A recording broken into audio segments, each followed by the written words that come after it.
चलिए आज स्टार्ट करते हैं इप्सो सब्स्टिट्यूशन। ये इप्सो सब्स्टिट्यूशन बेसिकली जो हेलोएरीन होता है उसमें न्यूक्लियोफिलिक सब्स्टिट्यूशन रिएक्शन होती है। जैसे ये आपका क्लोरोबेंजीन है, यहाँ से न्यूक्लियोफाइल इस कार्बन पर अटैक करेगा, अल्फा कार्बन पर अटैक करेगा। इस ये जो Cl है वो किस पर अटैच है आपका, इस बेंजीन वाले पर, यानी न्यूक्लियोफाइल उसी कार्बन पर अटैक करेगा जहाँ पर हेलोजन अटैच है। जैसे ही यहाँ पर अटैक करेगा तो ये जो डबल बॉन्ड के इलेक्ट्रॉन है वो कहाँ पर पहुंच जाएंगे, आपकी ऑर्थो पोजीशन पर पहुंच जाएंगे। तो ये नेगेटिव चार्ज आ गया यहाँ पर लोन पेयर।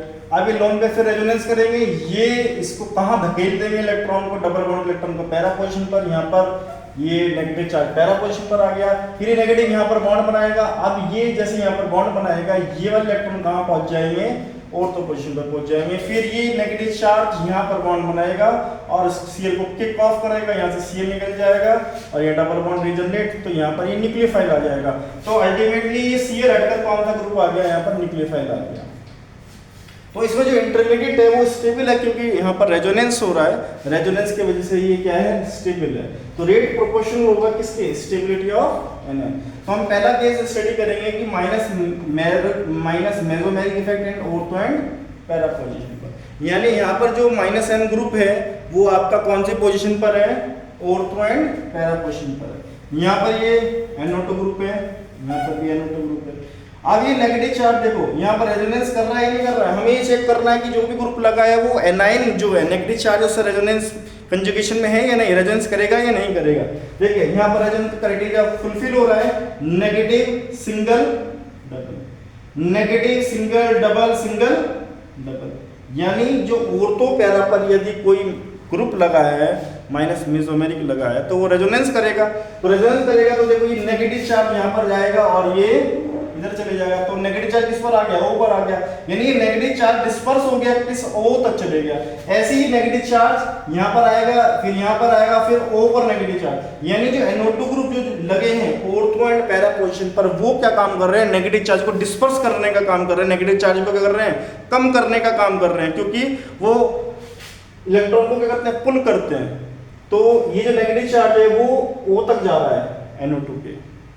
तो नेगेटिव चार्ज कम होगा, चार्ज कम होगा तो स्टेबिलिटी बढ़ जाएगी। यानी आपका ऑर्थो पैरा पर यदि माइनस एन ग्रुप है तो वो क्या हो जाएगा, आपका स्टेबिलिटी बढ़ जाएगी, यानी कि इसलिए रेट बढ़ जाएगा। अब केस 2 में माइनस एम मेटा पोजीशन पर, देखिए पहले मेटा पर लगा कर देखिए रेजोनेंस हो रहा है या नहीं हो रहा है। यहाँ पर देखिए नेगेटिव सिंगल सिंगल, ये रेजोनेंस का क्राइटेरिया नहीं है। नेगेटिव सिंगल डबल होना चाहिए, लेकिन नेगेटिव सिंगल सिंगल, तो यहाँ पर ये आपने ग्रुप लगा तो दिया लेकिन ये किसी काम का नहीं है। ये रेजोनेंस के थ्रू इलेक्ट्रॉन को क्या नहीं कर पाएगा, खींच नहीं पाएगा, क्योंकि यहाँ पर रेजोनेंस नहीं होगा।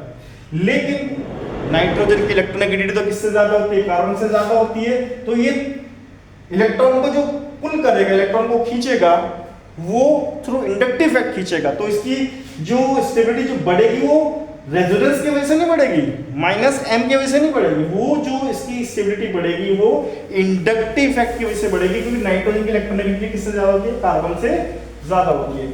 अब केस 3 में हम प्लस एम लगाकर चेक करेंगे ऑर्थो एंड पैरा पर। देखो ऑर्थो ये पोजीशन में थोड़ा सा सिंगल बॉन्ड बड़ा बन गया, कोई डजंट मैटर।